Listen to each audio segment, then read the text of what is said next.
Going to be looking and reviewing the website Brookhaven Elementary School Vacation Storyboard by me, Mr. Parker.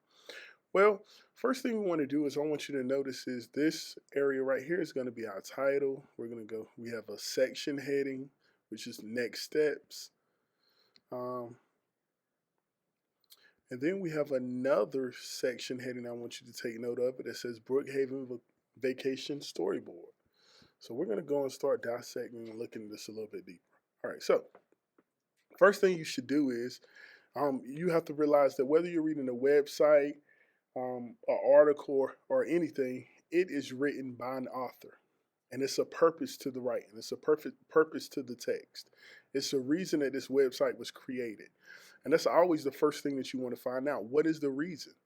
And most times, I mean, we're going to be able to identify or kind of infer on the reasoning by looking at the title. And we're going to see Brookhaven Elementary School Vacation Storyboard.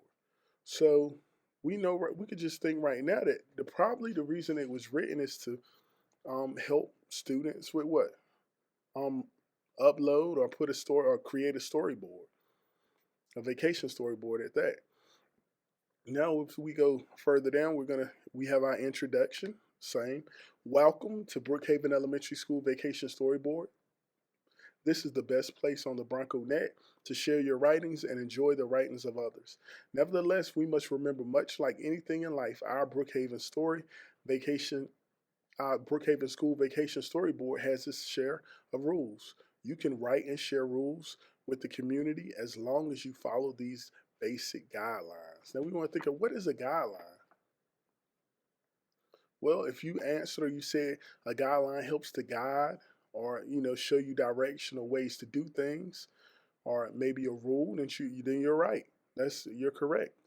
So as we see the basic guidelines right now, we see that it's introducing us into some bullets. Now, what is the purpose of a bullet? Yes, that's correct. Bullets help us to list things, organize things, or to allow us to show clearly, to show a clear statement of what something means, or it helps to show clarity.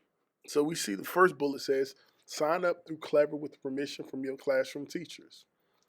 And then it says, use only words written by you as well as pictures you have drawn or received permission to use. Also, don't forget to write kind, positive words both when responding to messages and leaving constructive criticism. All right, so it just gave us the guidelines of how we are to operate or to use this storyboard, which is very important. And if you notice, these guidelines were in what? Sequence, someone said, or order and sequence. So right now we already see that the structure that was the author wrote this in, it seems to be very sequential. He's giving you sequence, or he's ordering things. He's telling you first, second, then, or he's giving you direction on how to do it. This is actually called a text structure. So this is the structure. You want to think about the structure that the author is writing in whenever you're reading something, so you can better understand or be prepared to understand what's going to happen next or what this is about. Because if I told you that the author was trying to inform you of something, we know that what? He will be giving you information. If I said to persuade, he's trying to make you he's trying to have you take his direction. But if I said he's trying to explain, and it seems that this is trying to explain something to us, then what is it doing? The author purpose, he's giving us a process. He's going to give us processes. He's going to explain how to. So whenever you explain something, it's going to come with processes. And processes, to understand processes, we're going to go already down to this heading, the Brookhaven Vacation Storyboard, and we're going to look at this. And it will help introduce us to some processes. Now, if you're on the website, you can click this button to make it larger, as you see. So we're going to just look at this right quick. All right, so the heading section says Brookhaven Vacation Storyboard. All right, welcome. All right, so now we have processes. So it's giving us some steps that must be taken or must be done in order to what? Correct, submit our storyboard. The first process will be what? We need to write down our what? Name. My name is Mr. Parker. All right, next will be the story title. So we want to think of, now, I want you to think, if They already telling us to put the story title or the story text, as you can see the next process. And also it says, is the story you are posting your own work? Then they must have it must be already implied that we have already did what? Correct, written our vacations to research paper or storyboard. Because that's the only way that we will already have a title and also already have a text. But do you think that they're gonna expect us to type everything inside? Oh, make sure we do that. I'm just gonna make up the story. Where did I go? My trip. Where would I go?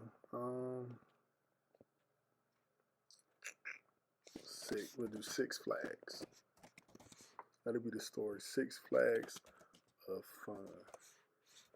All right. So now we have the text. Now the text, in case you don't know, the text is going to be where we actually write the body, the introduction, the conclusion, everything about our story inside this box.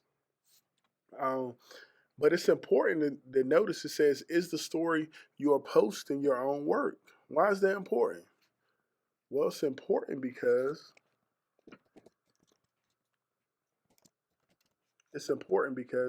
we don't want to plagiarize.